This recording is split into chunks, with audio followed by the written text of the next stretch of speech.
युवा जंग लड़ते लड़ते शहीद हो गए, क्या कहेंगे इसके? देखिए, बड़ी दुख का विषय है। खासकर एक परिवार के लड़का तो हमारे यहाँ का शहीद हुआ ही, उस परिवार के प्रति, उनके दुखी पूरे परिवार के प्रति हम लोगों की संवेदना है। और यहाँ जितना लोग उपस्थित है सब लोग उसके परिवार के प्रति संवेदना व्यक्त करने के लिए आए हैं। हम सब लोग दुखी है। उस लड़का कुर्बानी तो दे दी, अपने दायित्व कर्तव्य पर निर्वहन करते हुए उन्होंने कुर्बानी दे दिया। ये हमारे पातेपुर के लिए और खाली यहाँ के लिए बहुत गौरवान्वित विषय है। लेकिन दुर्भाग्य इस बात के है कि इस परिवार ने एक लड़का को खो दिया और हम सभी ने एक होनहार लड़का को खो दिया।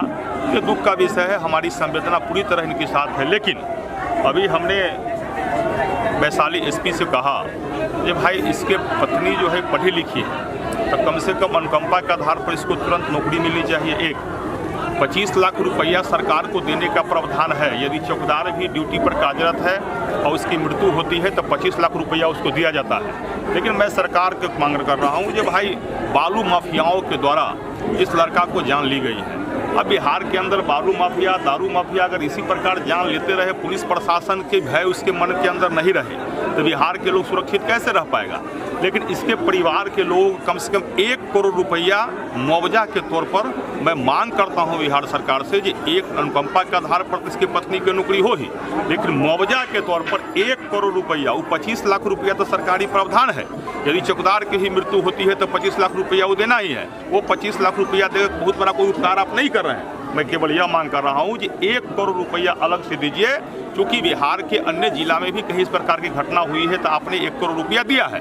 तो यहाँ भी क्योंकि मेरे पातेपुर विधानसभा का विषय है, मेरे घर का विषय है, तो बिहार सरकार से मैं मांग करता हूँ कि अनुकंपा के आधार के नौकरी के अलावा 1 करोड़ रुपया इस परिवार को दीजिए। लगातार बिहार में सर इस तरह से पुलिस प्रशासन के ऊपर ऐसी हत्याएं हो रही है, पुलिस प्रशासन सुरक्षित नहीं है। बिहार की सरकार और यहाँ के जो बड़े मंत्री है वो कहते हैं ये सब बिहार के लिए आम बात है।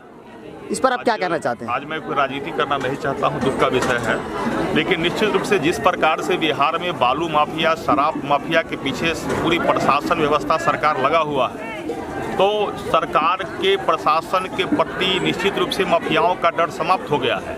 शिक्षा मंत्री के बयान पर क्या कहना चाहेंगे? जो शिक्षा मंत्री जो कहे कि इस तरह की घटनाएं अक्सर होती रहती है। शिक्षा मंत्री के बेटा की अगर इस प्रकार की घटना होती, शहादत होती ना, या कोई मंत्री यदि बिहार सरकार के इस प्रकार के घटना के विषय में कहते हैं जो होते रहता है, उनके परिवार के लोग यदि कोई मरता ना तब उनसे जाकर पूछते ये क्या बीतता उनके परिवार के लोगों पर। उनको थोड़ा सा शिक्षा मंत्री के, बिहार सरकार के जो भी मंत्री बोलते हैं ना, उनको शर्म करना चाहिए।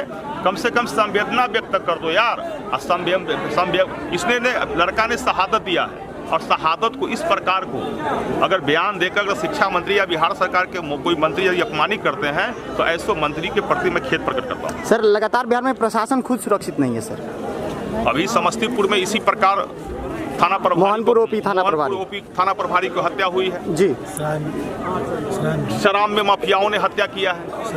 अभी सराय में हुआ है, सराय में उसी प्रकार हत्या किया गया है।